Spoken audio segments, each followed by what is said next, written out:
रात का समय था और मुझे डर लग रहा था। इस वक्त मायके जाकर सबको क्या बताऊंगी कि रात के इस पहर में अकेली क्यों आई हूँ और मेरा पति कहाँ है।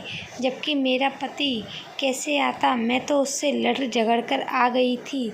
उस व्यक्ति ने मुझे एक बार भी नहीं रोका था, बल्कि साफ साफ कहा था कि तुम जा तो रही हो, लेकिन याद रखना वापस भी तुम्हें खुद ही आना पड़ेगा, मैं तुम्हें लेने नहीं आऊँगा। इतने कांटेदार शब्द थे ना उसके, और बोलने का ढंग तो इससे भी ज़्यादा खतरनाक था। मेरे तो आंसू ही नहीं रुक रहे थे। बदनामी का एहसास मुझे अंदर से काट रहा था। मुझे कुछ समझ नहीं आ रहा था कि अपनी मर्जी से शादी करने के बाद भी मेरा गुजारा नहीं हो रहा था। शायद सच कहते हैं लोग, प्यार मोहब्बत कुछ भी नहीं होता, सब कुछ पैसा ही होता है। जब इंसान की इच्छाएं पूरी ना हो तो उसका प्यार से दम घुटने लगता है, और मेरी इच्छा तो क्या, ज़रूरतें भी पूरी नहीं हो पा रही थी। आज भी वो दिन याद है जब माँ और भाई ने मुझसे कहा था कि अच्छे से सोच लो, तुम जिससे शादी करने जा रही हो उसके पास इतनी दौलत नहीं है, वो तुम्हें इतनी खुशी नहीं दे सकेगा जितनी तुमने यहाँ देखी है। लेकिन मुझ पर तो सिर्फ प्यार का भूत सवार था। शादी के बाद आयुष का आदेश था। मुझे एहसास होने लगा कि मैंने गलती की है। इसकी शुरुआत उसी दिन से हुई थी जब मैंने जीन्स टॉप पहना था। मेरे पति ने देखकर ये कहा था कि यह तुमने क्या पहन लिया है। हालांकि मैं पहले भी ऐसे कपड़े पहनती थी। उसने मुझे नहीं रोका था, लेकिन अब हम इस वक्त मेरे के दोस्त के घर शादी की दावत पर जा रहे थे। मैंने हैरत से अपने पति को देखा, जिसके चेहरे पर मायूसी थी।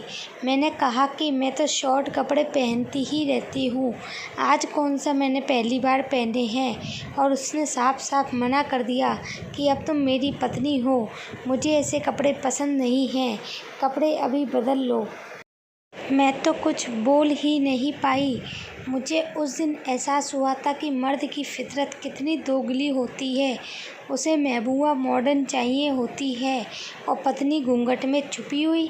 मैंने गुस्से में कपड़े चेंज कर लिए, लेकिन मेरा मूड पूरी तरह ख़राब हो चुका था।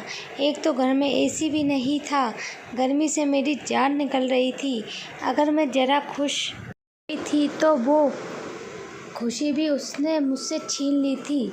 और फिर मेरा गुस्सा उस वक्त आसमान को छूने लगा जब मैंने ड्राइवर को फ़ोन करके अपने घर से बुलाया कि हम दोनों को मेरे पति के दोस्त के घर ड्रॉप कर देगा।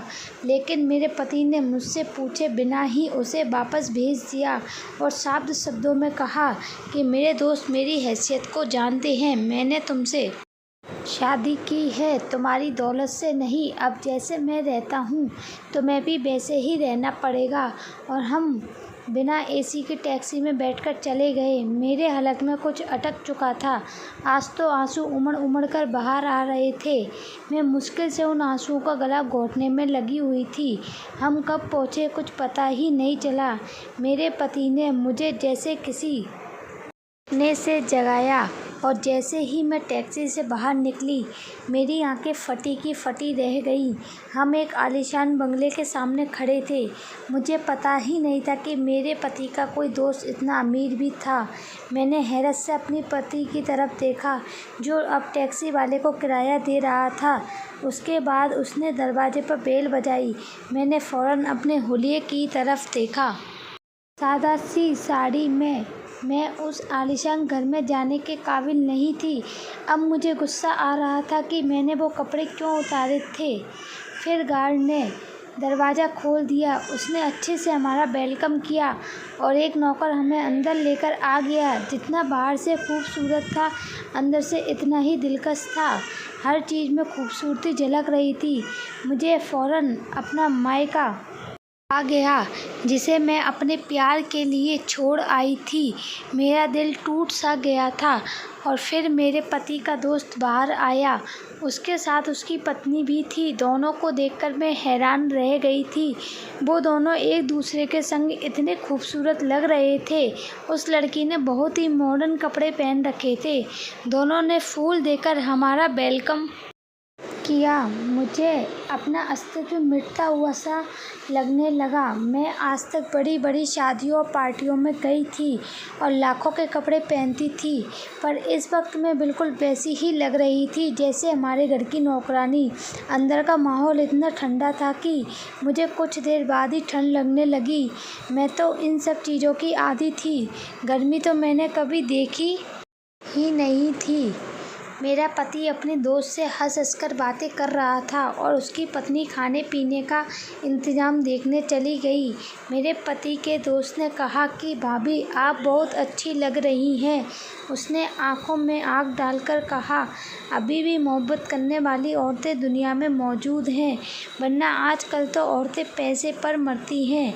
उसकी बात से मुझे कुछ हुआ था। मैं चुपचाप बैठी रह गई। एक खुशगवार माहौल में हमने खाना खाया। मेरे पति का दोस्त थोड़ी थोड़ी देर बाद उससे बातें कर रहा था। वो कह रहा था कि मैं कितने दिनों से आप लोगों की दावत करना चाहता था, लेकिन आपके पति के पास टाइम ही नहीं था। और फिर मैंने अपने पति की तरफ देखा जो खामोशी से खाना खा रहे थे। मुझे महसूस हुआ कि जैसे वह जानबूझकर मुझे यहाँ नहीं लाना चाहता था। मेरे पति के दोस्त की पत्नी बिल्कुल किसी रोबोट की तरह थी। वो देखने पर बस मुस्कुरा देती थी, कुछ बोल ही नहीं रही थी। तकरीबन 3 घंटे हम वहाँ रहे। मेरा वहाँ से उठने को दिल नहीं चाह रहा था, लेकिन वापस तो आना ही था। हम लोग वापस आ गए। पति के दोस्त और उसकी पत्नी ने मुझे गिफ्ट दिया था। वापस आकर मुझे उस छोटे से घर में अजीब सा एहसास हुआ था। मेरा दम घुटने लग रहा था। दिल कर रहा था कि वापस उधर ही चली जाऊं, लेकिन अब तो मुझे यहीं रहना था। मेरे पति खामोशी से कपड़े बदलने चले गए। गर्मी इतनी थी कि कुछ ही देर में मुझे पसीना आने लगा। यहाँ एसी तो क्या, कूलर भी नहीं था। मुझे अब अपने पति पर गुस्सा आ रहा था। उसने वो सब कुछ लेने से मना कर दिया था जो मेरे घर वालों ने दिया था। एक घर और गाड़ी लेकर मेरे पति की आत्मा शांत हो गई थी। मैं यहाँ जल रही थी। कुछ देर बाद मैंने भी चेंज कर लिया और जब मैंने गिफ्ट खोलकर देखा तो मेरी आंखों में चमक आ गई। उसमें ही खूबसूरत सा डायमंड का सेट था। मैं अभी उसकी खूबसूरती में गुम थी कि मेरे पति ने वो सेट मेरे हाथ से छीन लिया और कहा कि इतना महंगा गिफ्ट नहीं लेना, ये हम उन्हें वापस करेंगे। मैंने हैरत से अपने पति को देखा। उसके चेहरे पर गुस्सा था। मैंने सेट को वहीं फेंक दिया और सोने के लिए लेट गई, लेकिन गर्मी इतनी थी कि सोया नहीं गया। जबकि मेरा पति थोड़ी देर बाद ही सो गया था। उसे आदत थी ऐसे रहने की, जबकि मुझे नहीं थी। और फिर हमारे झगड़े बढ़ते गए। मुझे महसूस हुआ था कि मेरा पति बड़ा अजीब और सनकी सा था। उसने मुझे जॉब करने से भी मना कर दिया था। जॉब भी मुझे बहुत अच्छी जगह से ऑफ़र हुई थी। मैंने अपने पति से कहा कि हम दोनों मिलकर जॉब करते हैं और अपना घर बनाएंगे, वो सब चीज़ें जिनकी हमें ज़रूरत है। लेकिन मेरे पति ने कहा कि मैं तुम्हें जॉब की अनुमति नहीं दे सकता। अब मुझे लगने लगा था कि उसने जैसे मुझे घर में कैद कर लिया। अब मैं पागल हो रही थी। मुझे छोटी छोटी ज़रूरतों के लिए पैसे चाहिए होते थे जो मेरे पति के पास नहीं थे। कभी बिजली नहीं होती थी तो कभी पानी बंद हो जाता था। 4 दिन में ही मेरी अकल ठिकाने आ गई। मोहब्बत का भूत मेरे सर से फ़ौरन उतर गया था। मैं तो अपने भाई से भी कुछ डिस्कस नहीं कर सकती थी। उसने पहले ही मुझे इस शादी से मना किया था और फिर उसी दिन मुझे माँ का फ़ोन आ गया। वो मुझे बता रही थी कि भाई और भाभी घूमने गए हुए थे। मेरा दिल दुख रहा था। भाभी ने भाई को अपनी मुट्ठी में किया हुआ था। वैसे तो भाभी बहुत अच्छी थी, लेकिन मेरा भाई उनकी मर्ज़ी के बिना कुछ नहीं कर सकता था।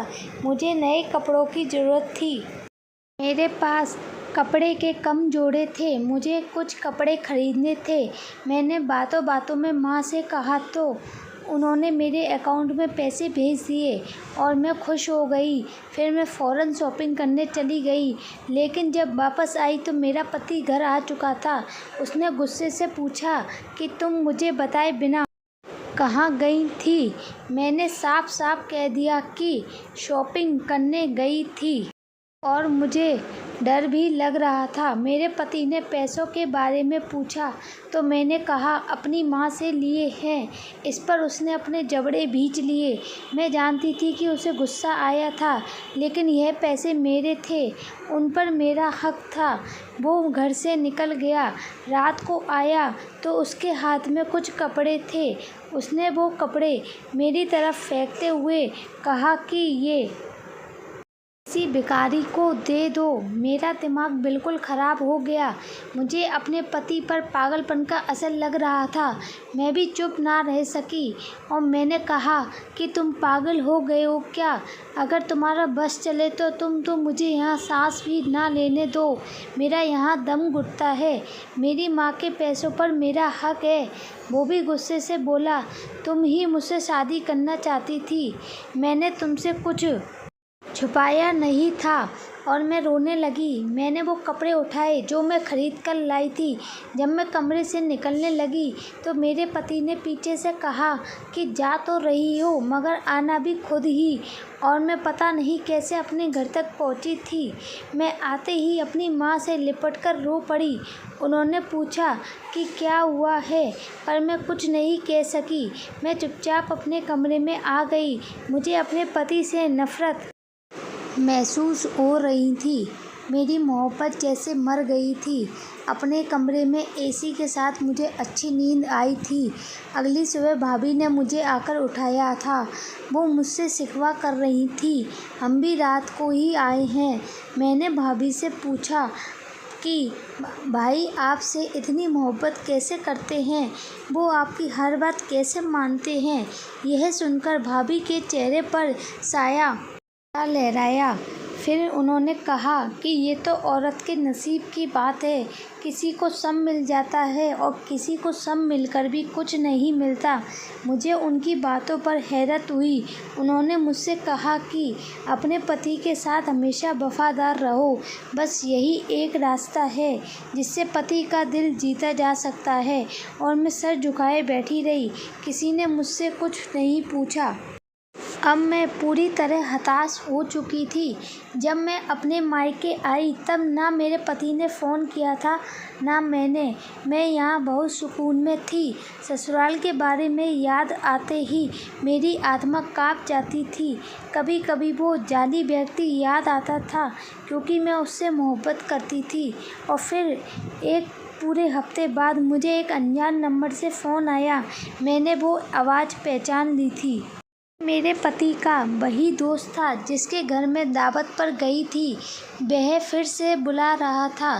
कह रहा था कि उस दिन कुछ ज़रूरी बातें रह गई थी और शायद उसे भी अब तक का पता चल चुका था कि मैं अपने घर आई हुई थी। मैंने बिना सोचे समझे हाँ कर दी और अगले दिन मैं बताए गए टाइम से पहले ही अपनी लंबी गाड़ी में बैठकर वहाँ पहुँच चुकी थी। खामोशी सी थी, कोई भी नहीं था। कोई है, मैंने पूछा और फिर मुझे एक आवाज़ सुनाई दी, दरवाज़ा खटखटाने की आवाज़। तभी मुझे एहसास हुआ कि आवाज़ किचन के साथ बने कमरे से आ रही थी। मैंने जाकर दरवाज़ा खोला जो बाहर से बंद था। अंदर का मंजर देखकर मेरी आत्मा कांपने लगी। मेरे पति के दोस्त की पत्नी रस्सियों से बंधी हुई थी। वह बहुत जख्मी थी। मैंने फ़ौरन उसका मुंह खोला। फिर उसने कहा कि यहाँ से भाग जाओ, वह व्यक्ति जानवर है, तुम उसके जाल में मत आओ, भाग जाओ यहाँ से। और फिर उसने मुझे जो कुछ बताया था वह बहुत भयानक था। वो अमीर आदमी है, दरअसल एक स्मगलर और साइको किलर था, और वो अपनी पत्नी को रोज़ मारता था। पुलिस उसके पीछे पड़ी हुई थी। वहाँ से मैं अपने कमरे मैं आकर बेहोश हो गई। मैं बुरी तरह से डर गई थी। मैं अपने भाई को बताना चाहती थी ताकि वो उस लड़की की मदद करे। तभी मुझे अचानक उनके कमरे से भाभी के रोने की आवाज़ आई। भाई भाभी पर चीख रहे थे। मुझे आज समझ आ गया था कि सब मर्द ऐसे ही होते हैं। मुझे अपना पति याद आया जो मुझसे मोहब्बत करता था, बस उसके पास पैसा नहीं था। मेरा दिल किया कि मैं यहाँ से भाग जाऊँ। शाम होते ही मेरा पति मुझे लेने आ गया, लेकिन मुझे उसी के साथ जाना था। वो मेरा रक्षक था। घर से बाहर निकली तो हैरान हो गई। बाहर एक चमकती गाड़ी थी। मेरे पति ने बताया कि ये गाड़ी उसे ऑफिस की तरफ से मिली है। उसने मुझसे माफ़ी मांगी तो मैं रो ही पड़ी थी। मैंने उसे सब बता दिया। उसने मुझे गले लगाया और कहा, तुम तो बेवकूफ़ हो। फिर उसने मुझे बताया कि उसका दोस्त पकड़ा जा चुका था। वह उसका दोस्त नहीं था, बल्कि मेरे पति ने उससे जानबूझकर दोस्ती की थी ताकि उसके खिलाफ सबूत इकट्ठे कर सके। और मुझे ये आज ही पता चला था कि मेरा पति एक सीक्रेट एजेंट था। वो गरीब नहीं था, लेकिन अपने मिशन के लिए बना हुआ था। मिशन पूरा हो चुका था। मैंने फ़ौरन ही ऊपर वाले का धन्यवाद किया जिसने मेरी आंखें खोल दी थी और वक्त रहते मुझे बचा लिया था।